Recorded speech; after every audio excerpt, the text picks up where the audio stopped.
नमस्कार विद्यार्थी मित्रांनो, प्रशिक मॅथ अकॅडमी या माझ्या यूट्यूब चॅनलवर तुमचे मनापासून स्वागत करतो. तर अलीकडे बार्टी, सारथी, टार्टी, महाज्योती आणि आरटीचे एक्झाम सुरू आहेत. तर त्या अनुषंगाने पेपरमध्ये क्वेश्चन कसे येत आहेत त्याचा आज आपण थोडं ॲनालिसिस बघू. आज माझा पेपर होता. आज दुपारची शिफ्ट होती माझी, सेकंड शिफ्ट. तर माझी आज सेकंड शिफ्ट होती. 18 सप्टेंबर 12:30 ते 2:30 दरम्यान माझा पेपर होता. सो एकच मिनिट. तर मला पहिला प्रश्न होता की मल्टी कमोडिटी एक्सचेंजचे मुख्यालय कुठे आहे? तर ते मुख्यालय कुठे आहे? तर मुंबईला. ठीक आहे. याच्यावर दोन प्रश्न होते मला. मल्टी कमोडिटी एक्सचेंजचे मुख्यालय कुठे आहे आणि मल्टी कमोडिटी एक्सचेंजला नियमन कोण करतो? तर आधी कोण करत होतं? Forward market commission. आणि आता कोण करते? तर सेबी त्याला काय करते? नियमन करते. ओके. त्याच्यानंतर होता प्रश्न तिसरा. महाराष्ट्राचे अन्न पुरवठा व ग्राहक संरक्षण मंत्री कोण आहेत? तर कोण आहे ते? छगन भुजबळ. आता जुलै महिन्यामध्ये यांची नियुक्ती झाली. आधी कोण होते? तर धनंजय मुंडे साहेब हे आधीचे काय होते? अन्न नागरी पुरवठा ग्राहक संरक्षण मंत्री होते. ठीक आहे. त्याच्यानंतरचा मुद्दा बघू. तर महाराष्ट्राचे पहिले मुख्यमंत्री कोण? हा खूप सोपी प्रश्न होता. महाराष्ट्राचे पहिले मुख्यमंत्री कोण? तर यशवंतराव चव्हाण. तर महाराष्ट्राचे जे मंत्रिमंडळ आहे ते तुम्ही चांगल्या प्रकारे पाहून घ्या. कोणता मंत्री कोणत्या पदावर आहे, जे काही कॅबिनेट मिनिस्ट्री आहे ते सगळं बघून घ्या, केंद्राची आणि मग राज्याची पण. ठीक आहे. त्याच्यानंतर the president of world economy forum 2025. ठीक आहे. आर्थिक मंचाचे जे अध्यक्ष आहे कोणाची नियुक्ती करण्यात आली? तर ते आहेत बोर्गे ब्रेंडे. ठीक आहे. बोर्गे ब्रेंड यांची नियुक्ती करण्यात आली वर्ल्ड इकॉनॉमी फोरम. कधी? आता जुलै 2025 मध्ये.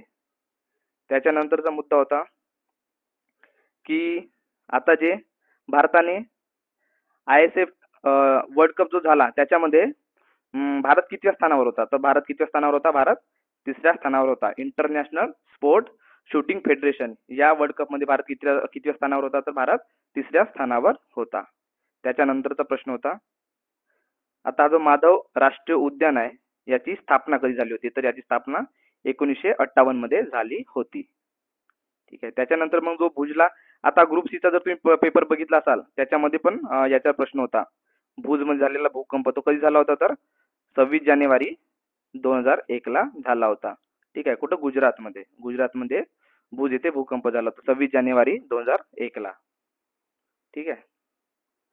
त्याच्यानंतर मग आता FDI इन्व्हेस्टमेंट मध्ये, फॉरेन डायरेक्ट इन्व्हेस्टमेंट म्हणजे FDI मध्ये 31% कोणते राज्य सर्वोच्च याच्या स्थानावर होते फायनान्शियल इयर 2024-25 मध्ये? तर ते होते महाराष्ट्र. राजेश कुमार मीना हे काय झाले? तर महाराष्ट्र सरकारचे सध्याचे मुख्य सचिव झाले आहेत. ठीक आहे. तर महाराष्ट्राच्या संबंधित ज्या काही नियुक्त्या झाल्या त्या चांगल्या प्रकारे आपल्याला बघायच्या आहेत. ओके. सो राजेश कुमार मीना हे काय झाले? तर महाराष्ट्राचे सध्याचे काय झालेत? मुख्य सचिव झालेले आहेत. त्याच्यानंतरचा मुद्दा, अमेरिका आणि मेक्सिको यांच्या दरम्यान म्हणजे कोणती नदी आहे? तर ती आहे रिओ ग्रांडे. कोणती नदी आहे? Rio Grande. ही नदी अमेरिका आणि मेक्सिकोच्या दरम्यान आहे. त्यांना विभागते. ओके.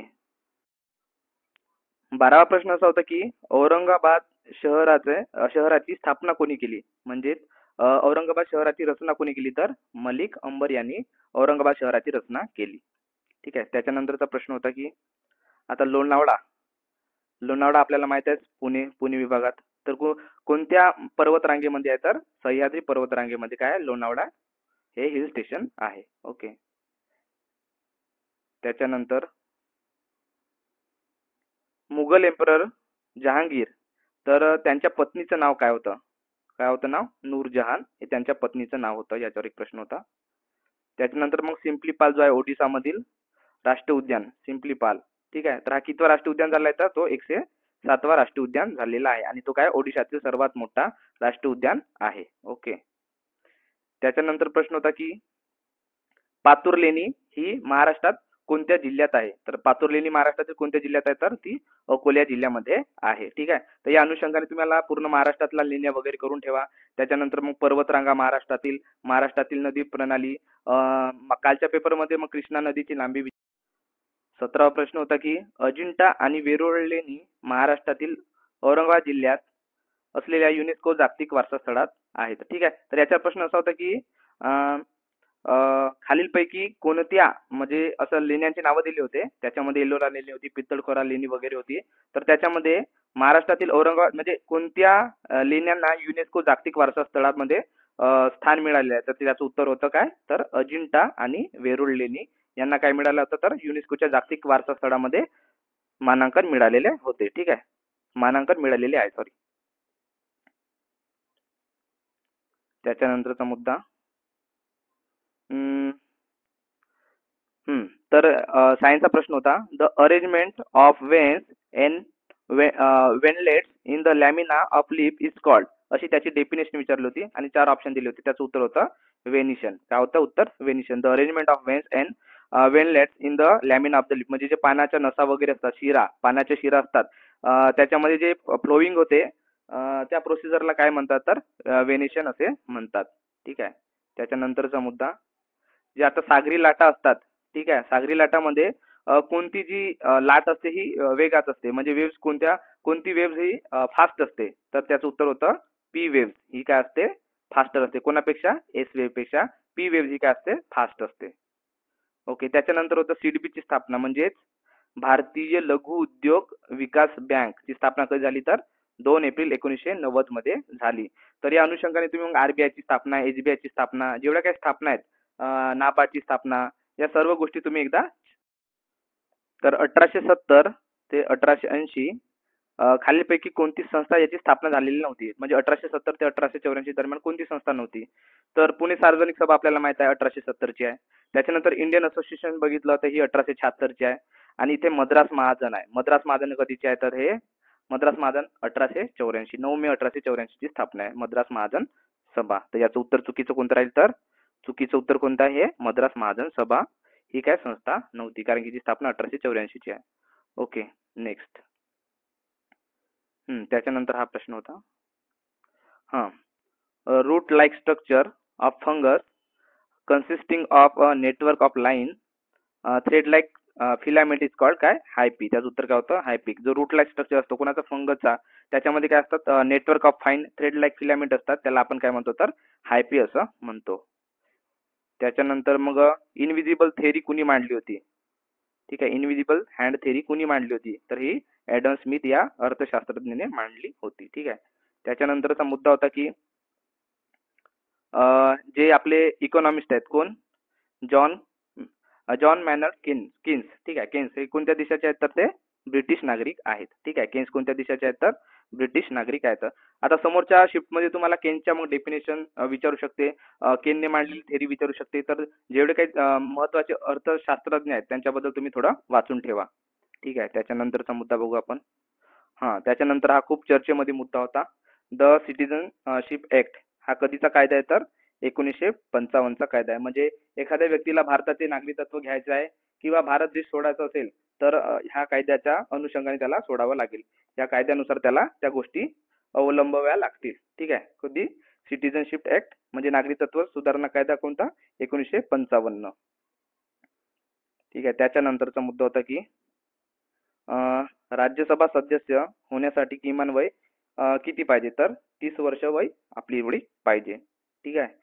तर इथं राज्यसभा सदस्य विचारला, त्या अनुषंगाने तुम्ही मग राष्ट्रपतीची वय किती, उपराष्ट्रपतीला किती वय लागते, त्याच्यानंतर मग राज्यसभा आपला लोकसभा सदस्याला किती वय पाहिजे, त्याच्यानंतर मग ग्रामसभेसाठी किती वय पाहिजे, या सगळ्या गोष्टी तुम्ही एकदा पाहून घ्या पार्टीच्या अनुषंगाने. त्याच्यानंतर मग होता पाचगणी. हे थंड हवेचे ठिकाण कोणत्या जिल्ह्यात आहे, तर कुठे आहे, तर सातारा जिल्ह्यामध्ये आहे. ठीक आहे. तर महाराष्ट्रातील थंड हवेचे ठिकाण तुम्ही एकदा वाचून घ्या. त्याच्यानंतरचा मुद्दा, आता इथून पालिटी बघू आपण. तर भारतीय संविधानातील अनुच्छेद 51 अंतर्गत काय, तर मूलभूत कर्तव्याची नमूद केलेली आहे. म्हणजे असं होतं की मूलभूत कर्तव्यासाठी खालीलपैकी कोणते कलम आहे, तर कलम 51 मध्ये काय दिले आहे, तर मूलभूत कर्तव्य दिलेले आहेत. ठीक आहे.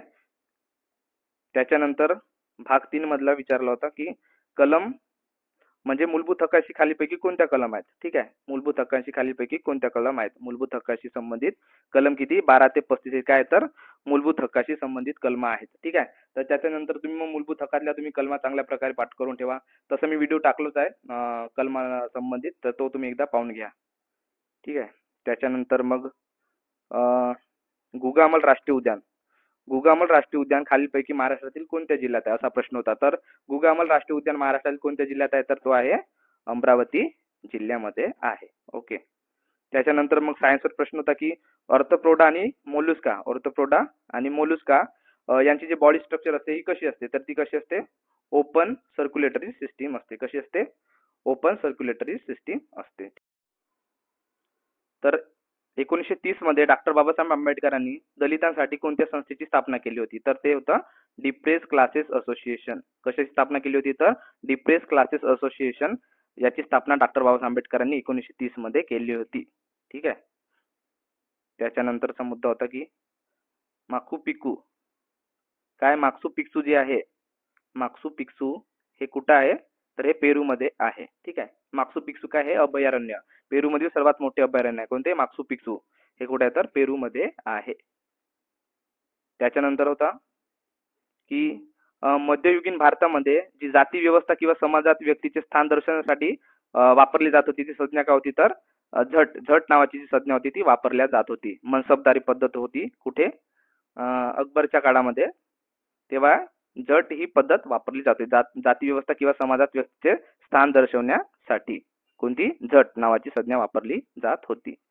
ठीक आहे, त्याच्यानंतर बेस इयरवर प्रश्न आला होता. ठीक आहे, तर आता जे काही आपण होलसेल प्राइस इंडेक्स जे आपण काउंट करतो त्याच्यासाठी बेस इयर कोणता आहे? तर 2011-12 आहे. ठीक आहे, त्याच्यानंतरचा मुद्दा तर आंतरराष्ट्रीय वन संवर्धन दिन कधी साजरा करण्यात येतो? तर 21 मार्च रोजी आंतरराष्ट्रीय वन संवर्धन दिन साजरा करण्यात येतो. तर या अनुषंगाने तुम्ही बाकीचे इम्पॉर्टंट दिवस थोडे वाचून घ्या. जे जे म्हणजे 5 जून पर्यावरण दिन आहे, त्याच्यानंतर 22 मार्च पृथ्वी दिवस वगैरे या सगळ्या गोष्टी तुम्ही चांगल्या प्रकारे पाहून घ्या. ठीक आहे, त्याच्यानंतर मग क्षेत्रफळाच्या दृष्टीने जगातील सर्वात मोठा देश कोणता? तर तो आहे रशिया. हा जगातील सर्वात मोठा देश आहे क्षेत्रफळाच्या दृष्टीने. ठीक आहे, त्याच्यानंतरचा मुद्दा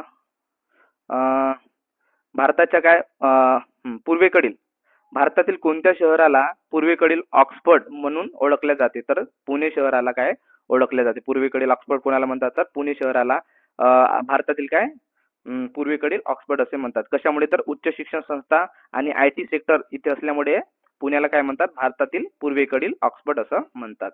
ओके, सो नेक्स्ट मुद्दा बघू आपण.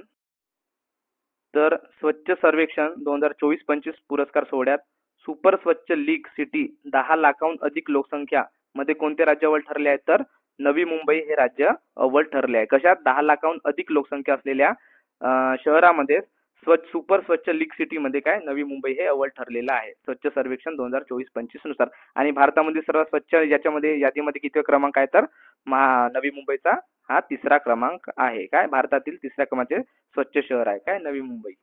ओके, त्याच्यानंतरचा मुद्दा तर सायन्सचा प्रश्न होता केमिस्ट्रीवरती की सोल्युबिलिटी म्हणजे काय?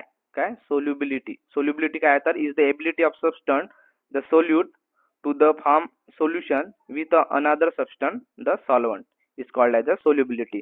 म्हणजे काय होते? जर सोल्यूट आहे म्हणजे सोल्यूट म्हणजे मीठ समजा, तर आपण मीठ सॉल्वंट म्हणजे वॉटर, वॉटर मध्ये जर सोल्यूट आणि सॉल्वंट यांचा मिक्स झाला तर ते काय होतं? सोल्युबल. त्याच्यामध्ये तो काय होतो? सोल्युबल होतो. अशा प्रकारे तो प्रश्न होता. ठीक आहे, तर सोल्युबिलिटी म्हणजे काय? तर एखादी सोल्यूट आहे तो सॉल्वंट मध्ये डिझॉल्व्ह होतो त्याला आपण सोल्युबिलिटी असे म्हणतो. त्याच्यानंतर मग हुक्सलाचं रिलेशन दिलं होतं. हुक्सला असं म्हणते की जे रिलेशन आहे कोणाचं? स्ट्रेस आणि स्ट्रेन, स्ट्रेस आणि स्ट्रेन. तर स्ट्रेस आणि स्ट्रेनचं रिलेशन काय आहे? तर stress is equal to K, stress is equal to काय? तर constant into strain. Stress is directly proportional to काय असतो? स्ट्रेन असतो. आणि के काय असतो? कॉन्स्टंट. तर हा ऑप्शन मध्ये होता stress is equal to constant into strain. Okay, next. तर नेक्स्ट प्रश्न होता की इलॅस्टोमर म्हणजे काय? तर इलॅस्टोमर म्हणजे काय? समजा आता तुम्हाला सोपी भाषा सांगतो. एखादी रबर आहे, तुम्ही त्याला खिचला, ठीक आहे, खिचला, पनवा तुम्ही त्याला बनवता, त्याच्यानंतर सोडून द्या, पुन्हा तो आपल्या जागी येतो, त्यालाच आपण इलॅस्टोमर म्हणतो. इलॅस्टोमर म्हणजे एक प्रकारची इलॅस्टिसिटी, ठीक आहे, इलॅस्टिक, ठीक आहे. तर rubber like polymer matter that can be stretch, deform under stress and then return of its original shape when stress is मुरिमो, ठीक आहे. तर त्याला आपण काय म्हणतो, इलॅस्टोमर, ठीक आहे. त्याच्यानंतरचा मुद्दा बघू. लेटर दिले होते कोणते, एक आपला जो कर्व होता आपला कोणता, स्ट्रेस स्ट्रेन मध्येच नाही का, ओ लेटर कोणते, ओ बी सी डी, ह्या कॉन्सेप्ट दिला, इलॅस्टिसिटी व्हेरी दिले होते. तर त्याच्यामध्ये डी पॉईंट बद्दल त्यांनी विचारलं होतं. डी पॉईंट काय तर ते परफेक्टली इलॅस्टिक रिजन आहे. डी पॉईंट काय तर परफेक्टली इलॅस्टिक रिजन आहे. आणि त्याच्यानंतर लास्ट प्रश्न होता मला, तसे 100 प्रश्न होते पण मला 45 प्रश्न आठवले. त्यापैकी मग हा प्रश्न की आर्थर धरण हे कोणत्या जिल्ह्यात आहे, तर आर्थर धरण कुठं आहे तर अहमदनगर जिल्ह्यात आहे, ठीक आहे. तर अशा प्रकारे आपण या पेपरचं अनालिसिस पाहिलं. नंतर पुन्हा येणाऱ्या शिफ्टमध्ये आपण जे जेवढे पेपर होतील त्याचा आपण चांगल्या प्रकारे अनालिसिस बघू, ठीक आहे. जर तुम्हाला व्हिडिओ आवडला असेल तर लाईक करा, शेअर करा आणि सबस्क्राईब करायला विसरू नका, ठीक आहे.